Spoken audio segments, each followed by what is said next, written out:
Personal jewellery insurance करने का अब दूसरे पार्ट में आपका स्वागत है। आज हम आपको एक एक टॉपिक के बारे में डिटेल में बताएंगे कि इंश्योरेंस पर्सनल ज्वेलरी का कैसे करवाते हैं। सबसे पहले आप ये चीज़ मान के चलिए कि आपको इंश्योरेंस कंपनी को डिक्लेयर करना पड़ता है कि इन चीज़ों का मेरा इंश्योरेंस कीजिए। तो आप क्या बताएंगे, ये आइटम फॉर एग्जाम्पल 4 चूड़ी का मेरे को करना है, तो आप चूड़ी बता दिए, आप चूड़ी बोल रहे हैं, लिखिए CHU वाले चूड़ी, कोई दिक्कत नहीं है।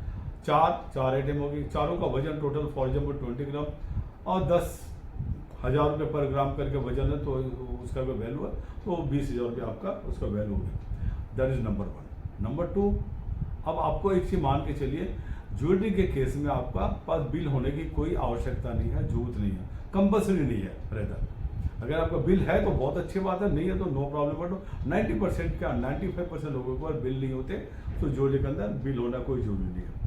अब इंश्योरेंस कंपनी आपसे कब पूछेगी, थर्ड में कि भी जब लॉस होगा तब पूछेगी, हाँ जी अब आप बताइए आपके पास इसके अगर लॉस हो गया, चोरी होगी, कोई भी नुकसान होगा, अब आप बताइए आपके पास क्या था। तब आप उसको दिखा सकते हैं, साहब ये मेरा फोटो था, ये मेरे वीडियो और ये मेरी डिटेल। जो डिटेल आप क्या कीजिए, ज्वेलरी का फोटो बना लीजिए, वीडियो बना लीजिए, क्लाउड में स्टोर कर लीजिए या मेल में कर दीजिए, अपने आप रख लीजिए।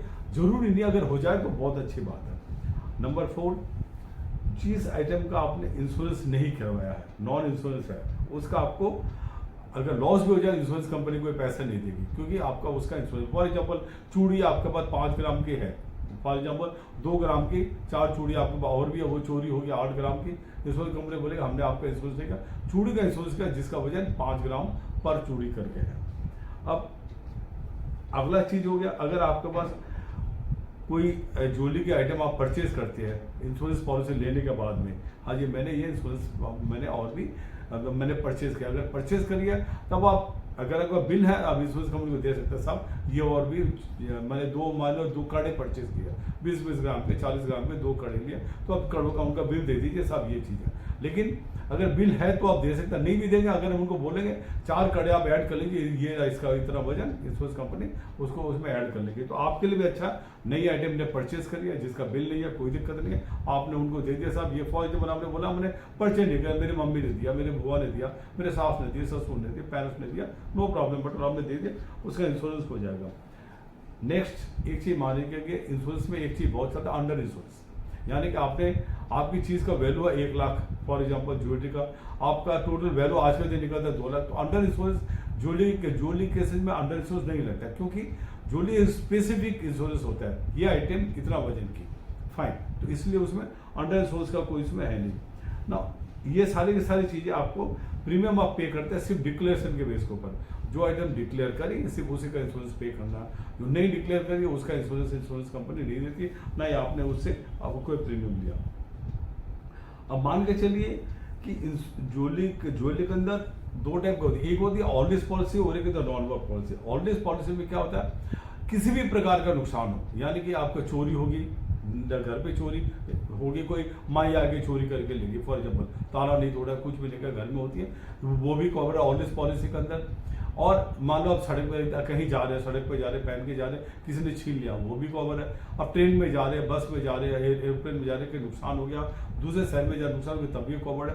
ऑलवेज पॉलिसी में हर रकम की ज्वेलरी का कवर है, तो उसमें आप क्या होता है, ऑलवेज में आपका हाउस होल्ड पॉलिसी होती है, जिसमें मकान आ गई, PA पॉलिसी आ गई, ज्वेलरी भी आ गई, हर रकम आप डिक्लेयर करते हैं, सब ये चीज मेरी है।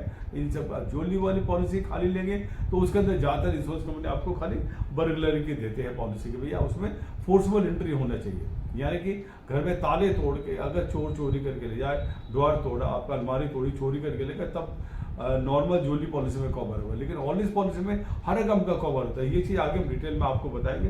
तो राइट नो अभी हमने आपको ये बताया कि आपका इंश्योरेंस आपको कैसे करवाना है, डिक्लेरेशन देना है, बिल का कोई आवश्यकता नहीं है, जिनका इंश्योरेंस है वो इंश्योरेंस, जिनका नहीं है उनका इंश्योरेंस कंपनी को कोई मतलब नहीं है।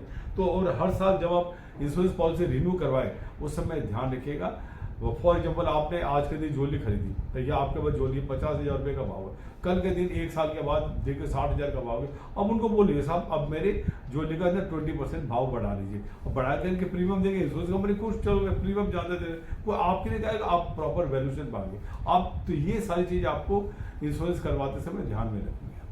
Thank you.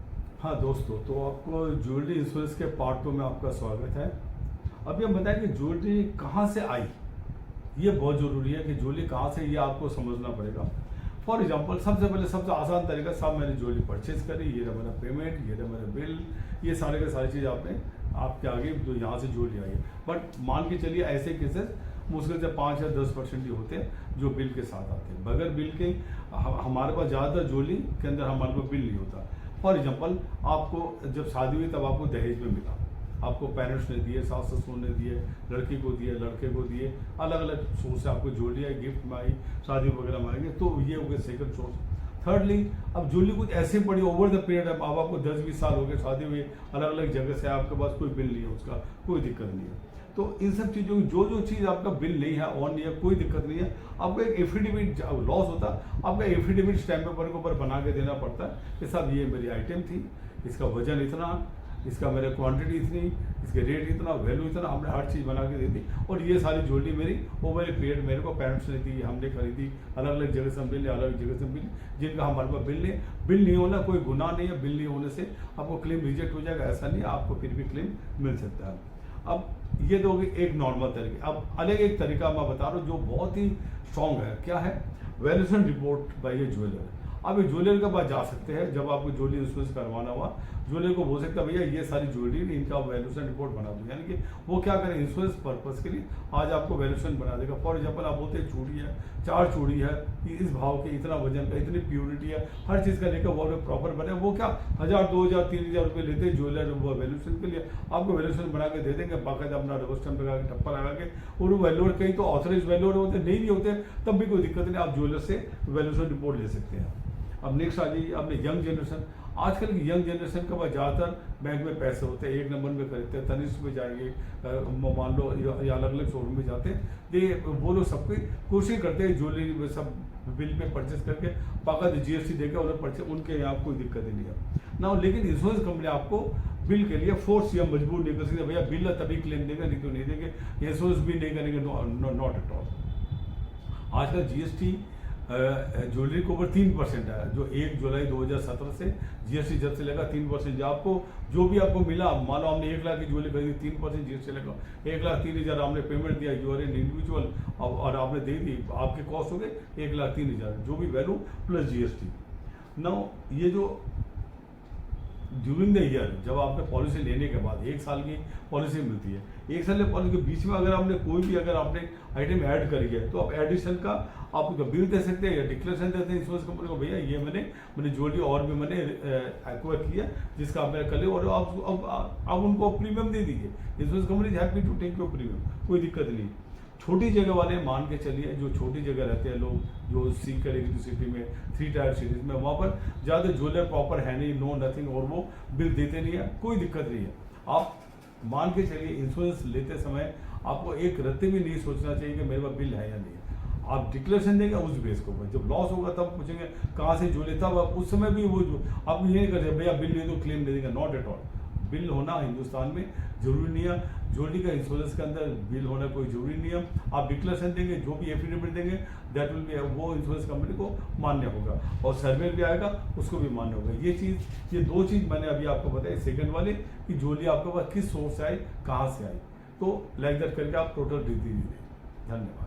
हाय फ्रेंड्स, हमने अलग अलग टॉपिक के ऊपर ज्वेलरी इंश्योरेंस के ऊपर बनाया, सारे टॉपिक देख के अलग अलग डिफरेंट स्टाइल से करके हमने बनाया हुआ। नंबर 2, अपने दोस्तों को सबसे शेयर कीजिए, फ्रेंड्स, रिलेटिव, जान पहचान वालों से, ये ज्वेलरी इंश्योरेंस कैसे करवाया जाए, ज्वेलरी इंश्योरेंस के बारे में डिटेल के अंदर यूट्यूब हमारे वीडियो में डाले हुए हैं।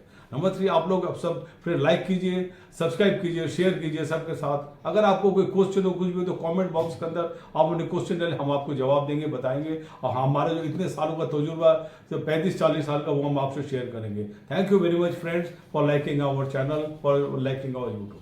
Thank you very much.